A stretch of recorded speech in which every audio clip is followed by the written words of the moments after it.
реформе сферы образования кыргызстанцы слышат с первых дней независимости страны. Меняли и стили преподавания, и учебный материал. Были опробованы различные системы. Только вот парадокс. Уровень знаний в стране падает из года в год. О том, насколько все плохо, говорят результаты исследований. Так, в 2021 году в рейтинге государств по качеству системы образования мы оказались на 55-м месте. Школьники из Кыргызстана дважды занимали в международном сравнительном исследовании функциональной грамотности ПИЗа последнее место. Кроме ПИЗа, низкое качество школьного образования в Кыргызской республике доказывают еще и результаты общереспубликанского тестирования.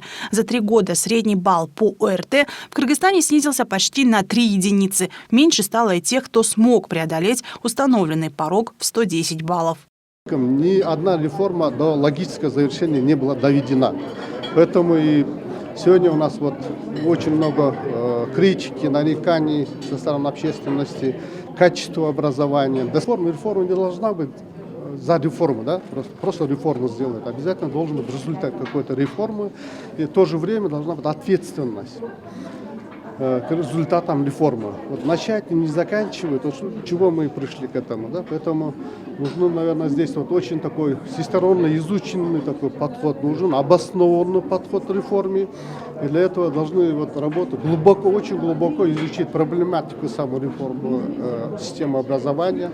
Пусть изучают аналитические центры, научно-исследовательские институты, и неправительственный сектор, и государственный орган. Такая работа по изучению проблематики реформирования образования началась с подачи Фонда поддержки образовательных инициатив и Агентства по гарантии качества в сфере образования. Эти две организации инициировали тематический круглый стол «Система образования Кыргызстана. Сегодня и завтра. Изменения, определяющие будущее страны». Среди приглашенных – эксперты, чиновники, депутаты, представители неправительственного сектора. В качестве предложения сегодняшнего такого осмысления на круглом столе предлагается прежде всего остановиться, осмыслить и дать профессиональную оценку тем фрагментам и элементам, которые накопились в системе образования в ходе так называемых реформ, которые были связаны, как правило, с политическими движениями. Каждый новый руководитель страны, министр затевает какой-то определенный курс хаотичный, что для системы образования зачастую травматично и не приводит к каким-то результатам.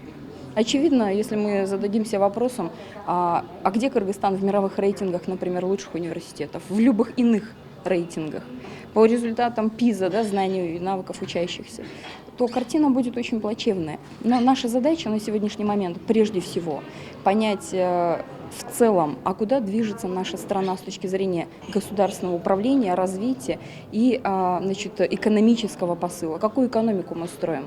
Индустриальную, сервисную, гибридную. В зависимости от этого должен быть сформулирован посыл для системы образования. Иначе такая череда хаотичных реформ будет продолжаться. В ходе 30-летних реформ Кыргызстан утратил много эффективных наработок советской системы. Так напрочь исчезла связь между уровнями образования. Увы, но сейчас нет былой вертикальной преемственности. Школьное образование никак не связано с профессиональным, а оно, в свою очередь, с высшим. Об этом говорится давно, это не новость. И в данном случае это в первую очередь должна быть государственная политика в этой области, и во-вторых, нам нужно пересматривать вопросы управления этих уровней. То есть нам важно, чтобы когда прорабатываются какие-то стандарты или по школьному образованию, это все прорабатывалось совместно с представителями вузов и так далее, потому что сейчас как у нас идет? Вузы, они в своей части работают самостоятельно, школы они самостоятельно и так далее. Это проблема, и это приводит внутри системы к достаточно серьезным недочетам. В Кыргызстане сохраняется высокий уровень доступа к начальному и общему среднему образованию уже на протяжении многих лет. Худо-бедно, но школы все-таки строятся. Однако вопрос качества получаемого образования по-прежнему остается открытым. Эксперты уверены, главная причина – у нас нет практики независимой оценки. Один из важных элементов – это независимая система оценки качества, как учащихся, так и самой системы образования. Здесь есть инструменты независимой аккредитации, которые подвергаются и определенной критике, но они должны быть оценены и осмыслены, потому что это очень серьезный шаг вперед, когда профессиональное независимое сообщество выносит свой вердикт в отношении того, каково качество образования, с участием, скажем так, и вовлечением мнения профессионального сообщества и экспертного сообщества. В ходе бесконечных реформ сформировалась еще одна негативная тенденция – большой разрыв между уровнем образования в городе и в провинции. Здесь эксперты выход видят в применении цифровых технологий. Они помогут детям, не имеющим доступ к качественному дополнительному образованию, получать навыки и развивать свои интеллектуальные таланты по месту проживания. К тому же аналитики советуют пересмотреть вопрос финансирования. В профильном же министерстве в ответ анонсируют законопроект, предусматривающий ваучеры. Это принцип финансирования, при котором деньги следуют за учеником, то есть за каждым учащимся школы закрепляется именной электронный сертификат, подтверждающий следование за ним бюджетных средств. Есть отдельные рекомендации гражданского сектора по ваучерам. Их мы в целом поддерживаем, но всегда отмечаем, что стоит сначала внедрить в пилотном режиме. Если пройдет хорошо, то можно и внедрять на постоянной основе. Среди других изменений – нормы, согласно которым мы даем свободу дошкольным учреждениям и субъектам дополнительного образования. Хотим освободить их от лицензирования, а школы, в свою очередь, от ежегодной аккредитации.